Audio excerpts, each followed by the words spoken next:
Good morning student. देखिए आपको BSc first year में इम्पोर्टेंट टॉपिक है मल्टी बॉन्डिंग। ठीक है, मल्टीप्लाई बॉन्ड जो होते हैं तो ये सिग्मा और पाई टू टाइप्स के मल्टीप्लाई बॉन्ड कहलाते हैं। ठीक है, सिग्मा और पाई।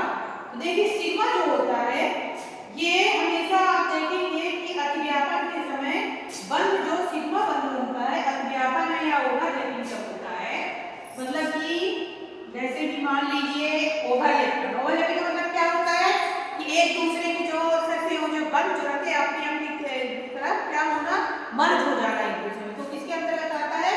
अतिव्यापन के अंतर्गत आता है। जैसे सपोज दैट एस ओवरलैपिंग है। ठीक है, एस ओवरलैपिंग हो गई। ठीक है, तो इसमें क्या पाया जाएगा? सिग्मा बॉन्ड पाया जाएगा, क्योंकि जो सिग्मा बॉन्ड जो होता है वो हमेशा हेड हेड को जोड़ता है। किसको जोड़ता है?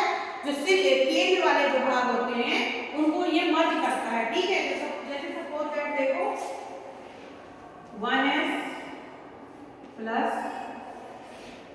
1s h है। ठीक है, ये तो जब ये मर्ज होगा तो ओवरलैप हो जाएगा, ये इस तरह हो जाएगा। ठीक है, तो ये क्या कहलाता है? कौन कौन से वाले भाग को जोड़ता है? जो केंद्र वाले भाग होते हैं तो उनको ये क्या करता है? जोड़ता है। ठीक है, यहाँ प्लस ये प्लस। ठीक है, ये हो गया। तो ये कौन सा हो गया? एस एस ओवरलैपिंग हो गई। ठीक है, तो ये ओवरलैपिंग नहीं बता रही हूँ मैं, क्या बता रही हूँ कि सिग्मा बॉन्ड कहाँ पाया जाता है। ठीक है, तो सिग्मा बॉन्ड जो होते हैं अतिव्यापन के शीर्ष से हेड अतिव्यापन की कहते हैं।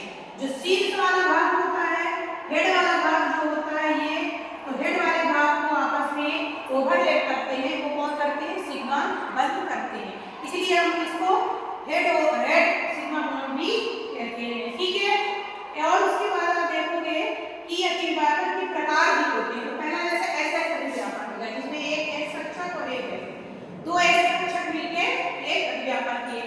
इसके बाद आप देखोगे एसपी कक्षक। तो जो एसपी कक्षक जो होता है इसमें एक ऐसी स्थिति में अर्ध भरे परमाणु होते हैं जैसे एस पी। ठीक है, तो एक एस और पी, मतलब इसमें एक एस कक्षक होगा और इसमें एक पी, मतलब इसमें ज्यादा से ज्यादा दो होंगे और इसमें ज्यादा से ज्यादा 6 इलेक्ट्रॉन।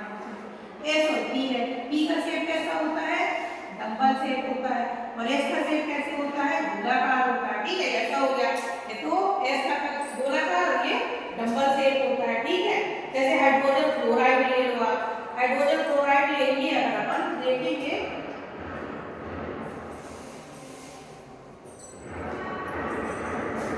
ये देखिए हाइड्रोजन वाला प्लस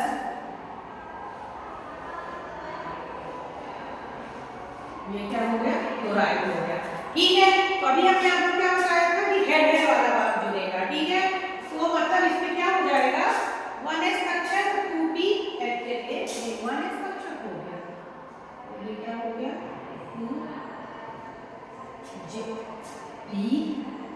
जेड कक्षक मान लो, जेड वाला भाग हो गया।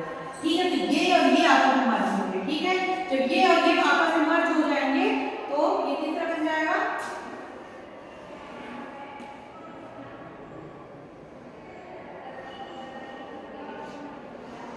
ये इस तरह का निर्माण हो जाएगा। ठीक है, तो ये क्या बन जाएगा? एसपी अतिव्यापन, मतलब एक एस कक्षक रहेगा और एक पी कक्षक रहेगा। अब पी के देखो, पी जो होता है, पी जो होता है उसमें एक्स वाई जेड एक्सिस होते हैं। तो यहाँ पे जेड ले लो, या कौन सा लिया है अपन ने? वाई वाला, तो ये वाई हो गया। एक्स और वाई मतलब इसका कौन सा? वाई वाला, पी वाई वाला मिला इसमें। ठीक है, तो ये आपस में मर्ज हो गया, एसपी कक्षक का निर्माण कर लिए। ठीक है, ये तो इसमें क्या हो गया? केंद्र में क्या पाया गया? सिग्मा बॉन्ड पाया गया।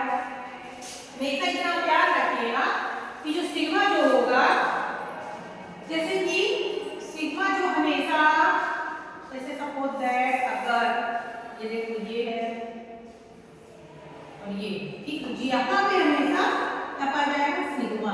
क्या पाया जाएगा? जो नोक रहती है या केंद्रक रहता है, जो हेड वाला भाग रहता है केंद्रक वाला, वहां ये पाया जाएगा। इसी प्रकार पीपीएच भी अपन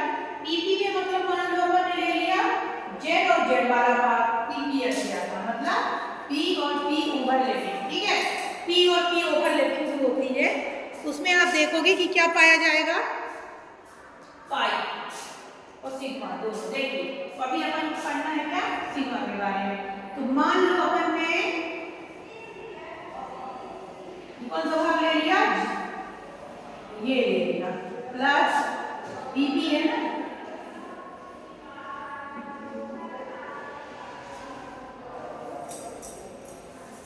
ये पीपी वाला भाग ले लिया, ठीक है। तो पीपी कौन सा ले लिया अपन ने, पीपी जेड और पीपी टू पीपी जेड है ना, मतलब 1 पी जेड और 2 पी जेड। ये बात अभी आपको मर्ज हो जाएगा, मर्ज होगा तो कौन सा भाग मर्ज होगा इनका, ये देखिए ये वाला, ये वाला भाग, ये है वाला भाग, ये मर्ज होगा, ये क्या रहेगा, पीपी ओवरलैपिंग कहलाएगा। तो यहाँ क्या पाया जाएगा, सिग्मा बॉन्ड पाया जाएगा। सीधा सिग्मा सर्वाधिक सिग्मा बंध वह बंध कहलाता है जो हेड वाले सिरे को या शीर्ष वाले सिरे को जोड़ता है, तो उसे हम क्या कहते हैं, सिग्मा बंध कहते हैं, ठीक है। ये हो गया। इसके बाद आप देखेंगे सिग्मा और पाई बंध से, सिग्मा और पाई बंध अभिव्यापन जो होता है पी कक्षकों के अभिव्यापन के द्वारा होता है, ठीक है। तो पाई बंध जो होता है पी कक्षकों के पास में होता है। अभी अपन ने क्या पढ़ा, सिग्मा बंध। अब पाई पढ़ेंगे तो पाई हमेशा पास यानी किनारे, पाई कहाँ होता है, हमेशा पास लेफ्टल साइड में, जैसे सपोज दैट ये है, ठीक है, सपोज दैट ये है। तो जो ये वाले भाग रहेंगे यहाँ पे हमेशा क्या पाया जाएगा, पाई, यहाँ पे क्या पाया जाएगा, पाई। मतलब कि जो किनारे वाला भाग जो होता है, ये जब जुड़ता है तो यहाँ क्या पाया जाता है, पाई बंध पाया जाता है।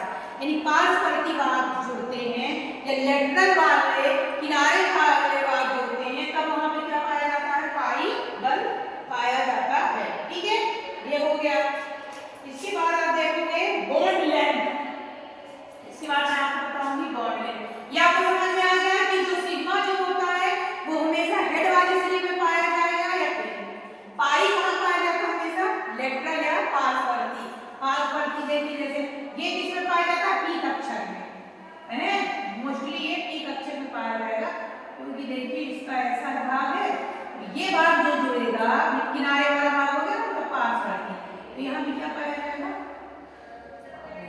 और केंद्र वाला भाग जुड़ेगा नोट जान, ये हो गया, ठीक है। ये हो गया आपका इसकी अध्यापन के अकॉर्डिंग मैंने आपको क्या समझाया, सिग्मा और पाई। अब बॉन्ड लेंथ, बंध की लंबाई, बंध की लंबाई क्या कहलाती है, दो परमाणुओं के सहसंयोजक और उनके परमाणुओं के बीच की जो दूरी होती है उसको हम क्या कहते हैं, बंध लंबाई। दो परमाणु के सहसंयोजक परमाणु में जो अतिव्यापन होता है, जैसे सपोज दैट मान लो H2 H से यहाँ तक की दूरी बॉन्ड, ये क्या होगा, यहाँ की लेंथ बी यानी बॉन्ड लेंथ, ये क्या कहला गई, बंध लंबाई कहला गई, ठीक है। इसको बॉन्ड लंबाई कहेंगे, ठीक है। तो अलग अलग में अलग अलग होती है, जैसे इसकी 0.074 एंगस्ट्रॉम होती है बॉन्ड लेंथ। तो बॉन्ड लेंथ का मतलब क्या होता है कि दो परमाणुओं के नाभिक से एक निश्चित दूरी जो होती है, जैसे सपोज दैट मान लो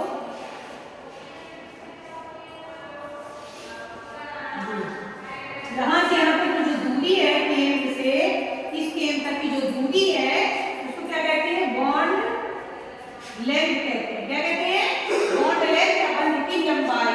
और जो बंध की लंबाई जो होती है, जैसे इसको किससे शो करते हैं, 0.74 एंगस्ट्रॉम, यानी H2 की कितनी है, इसी प्रकार अलग अलग जो परमाणु जो होते हैं, हाइड्रोजन परमाणु के बंध की दूरी अलग अलग परमाणुओं के बीच की बंध लेंथ अलग अलग होती है। बंध परमाणु की विद्युत ऋणात्मक कक्षा पर निर्भर करती है। बॉन्ड लेंथ क्या होती है, इंपॉर्टेंट टॉपिक है, ये परमाणु के ऋण विद्युतीय प्रभाव पर भी निर्भर करती है, ठीक है। बंध क्रम, इसके बाद होता है बंध ऑर्डर या बंध क्रम। तो बंध लंबाई के बाद क्या आ गया, बॉन्ड क्रम। क्रम क्या होता है,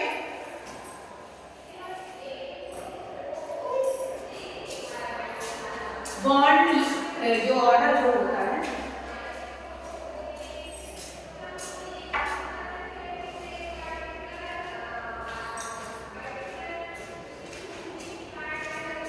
बॉन्ड ऑर्डर का मतलब क्या होता है कि बंध लंबाई क्या होती है, बंध लंबाई का मतलब क्या होता है, बंध क्रम के विलोम अनुपाती होती है। बंध लंबाई बराबर बॉन्ड लेंथ बराबर 1 क्या हो जाता है, बंध की जो ऑर्डर, बॉन्ड ऑर्डर, ठीक है, बॉन्ड ऑर्डर होता है, ठीक है। तो बंध क्रम का तात्पर्य,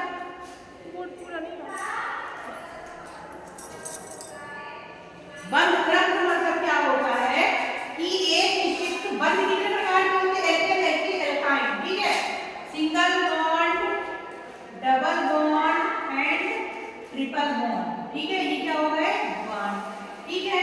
तो यहाँ आपको एक चीज बता दूं, बंध क्रम, बंध का जो क्रम जो होता है एल्केन, एल्किल, एल्काइन के आधार पर होता है, ठीक है। तो जब एकल बंध होता है तो इनका बंध क्रम ज्यादा रहेगा, द्विबंध होगा तो घटेगा, जब त्रिबंध होगा तो और ही कम हो जाएगा। कोई चीज ज्यादा लंबी चैन में है, देखो इस तरह, अब इसको अपन ऐसे कर दिए तो छोटी हो गई, और ऐसे कर दिए तो बहुत छोटी हो गई, ठीक है। ये क्या कहलाता है, बंध का क्रम। तो बंध क्रम जो होता है ये सिंगल, डबल, ट्रिपल